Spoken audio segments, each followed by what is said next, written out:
नमस्कार। सूर्य पृथ्वी पर रहने वाले सभी जीवों के लिए ऊर्जा का स्रोत है। सूर्य नमस्कार हमारे शरीर का संपूर्ण और संतुलित विकास करता है, मन को एकाग्र और बुद्धि को कुशाग्र करने में मदद करता है।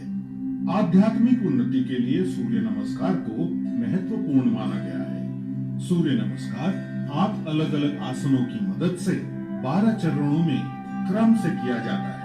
सूर्योदय और सूर्यास्त के समय इसे करना ज्यादा फायदेमंद होता है। सबसे पहले आप अपने दोनों पैरों को आपस में जोड़ते हुए बिना कंधों को झुकाए सीधे खड़े हो जाएं। सुनिश्चित करें कि आपके हाथ शरीर के समीप हों और आपकी ठोड़ी जमीन से समानांतर हो। अपने शरीर को दोनों पैरों पर समान रूप से संतुलित करें। इस स्थिति को समस्थिति कहा जाता है। पहले चरण को करने के लिए सांस लेते हुए अपने दोनों हाथों को आपस में जोड़ें और अपनी छाती के समीप नमस्कार मुद्रा में ले आएं। इसे प्रणाम आसन कहा जाता है। अब सांस छोड़ें। दूसरे चरण में धीरे धीरे सांस अंदर लेते हुए अपने शरीर को कमर से ऊपर की ओर खींचें और अपने दोनों हाथों को अपने सर के ऊपर ले जाते हुए अपने सर और कमर को पीछे की ओर झुकाएं। अपनी टांगें सीधी रखें। इस आसन को हस्तोत्तनासन कहा जाता है। अब तीसरे चरण के लिए धीरे धीरे सांस छोड़ते हुए अपने शरीर को आगे की ओर तब तक झुकाएं जब तक आपकी दोनों हथेलियां आपके पैरों के दोनों तरफ जमीन को छू न लें। ध्यान रखें कि नीचे झुकते समय आपकी भुजाएं और सर एक ही साथ में हो। इस आसन को पादहस्तासन कहा जाता है।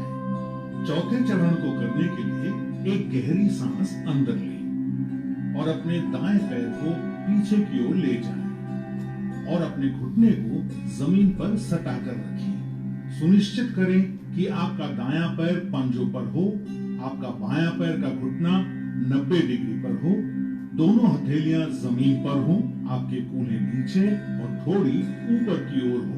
इस आसन को अश्व संचालन आसन कहते हैं।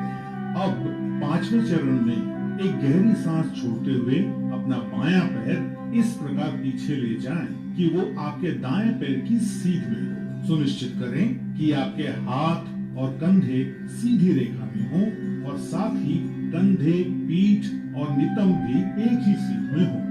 इस आसन को संतुलन आसन कहा जाता है। इस स्थिति में धीरे धीरे सांस लें। छठा चरण, सांस छोड़ें। अब अपने दोनों घुटनों को एक साथ जमीन पर रखें और अपनी छाती और माथे को भी जमीन पर रखें। सुनिश्चित करें कि आपके कूल्हे ऊपर की ओर और आपकी कोहनियां आपके शरीर के समीप हों। इस आसन को साष्टांग नमस्कार आसन कहा जाता है क्योंकि आपके शरीर के 8 अलग अलग अंग जैसे दोनों पांव के पंजे, दोनों घुटने, दोनों हथेलियां, छाती और माथा जमीन को छूते हैं।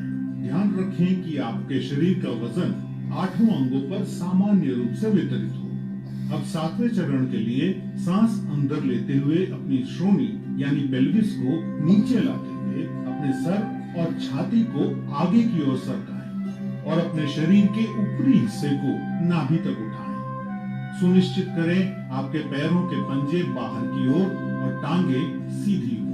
इस आसन को भुजंग आसन कहा जाता है। 8वां चरण, धीरे धीरे सांस छोड़ते हुए अपने पैरों के पंजों को अंदर की ओर मोड़ें और अपने कूल्हों को इतना ऊपर ले जाएं कि आपका शरीर एक पर्वत का आकार ले ले। सुनिश्चित करें आपकी दोनों टांगें सीधी, हथेलियां जमीन पर हों और आपका सर भुजाओं के बीच हो। प्रयास करें कि आपकी एड़ियां जमीन को छू सके। इस आसन को पर्वत आसन कहा जाता है। 9वें चरण के लिए अपने कूल्हों को नीचे लाएं और सांस लेते हुए दाहिने पैर को आगे लाएं और अपने बाएं पैर के घुटने को जमीन पर रखते हुए पुनः अश्व संचालन आसन में आ जाएं। 10वें चरण में अपना बायां पैर भी आगे लाएं और सांस छोड़ते हुए पुनः पादहस्तासन में आ जाएं। 11वां चरण, अब धीरे धीरे सांस अंदर लेते हुए अपने शरीर को सीधा करते हुए अपने दोनों हाथों को ऊपर की ओर ले जाएं और पुनः हस्तोत्तनासन में आ जाएं। सुनिश्चित करें कि ऊपर आते समय आपकी भुजाएं और सर साथ में ऊपर आए। 12वां चरण, धीरे धीरे सांस छोड़ते हुए पुनः प्रणाम आसन में सीधे खड़े हो जाएं। अब इस पूरे अनुक्रम को अपने बाएं पैर से दोहराएं। सूर्य नमस्कार से आपके फेफड़ों की क्षमता बढ़ती है। सूर्य नमस्कार आपके मेटाबॉलिज्म में सुधार लाता है और मधुमेह के प्रबंधन में उपयोगी पाया गया है। सूर्य नमस्कार अंतःस्रावी ग्रंथियों यानी एंडोक्राइन ग्लैंड्स के स्राव को नियंत्रित करता है। सूर्य नमस्कार आपको वजन को सही रखने में मदद करता है और आपके मेरुदंड और आपके कमर की मांसपेशियों को मजबूती प्रदान करता है। उच्च रक्तचाप यानी हाई बीपी के रोगियों को इस आसन को सावधानी के साथ करना चाहिए। हर्निया और पेप्टिक अल्सर के रोगियों को सूर्य नमस्कार नहीं करना चाहिए। सायटिका, सर्वाइकल स्पॉन्डिलाइटिस और अक्यूट आर्थराइटिस के रोगियों को भी सूर्य नमस्कार नहीं करना चाहिए। महिलाओं को मासिक धर्म के समय और गर्भावस्था में सूर्य नमस्कार नहीं करना चाहिए।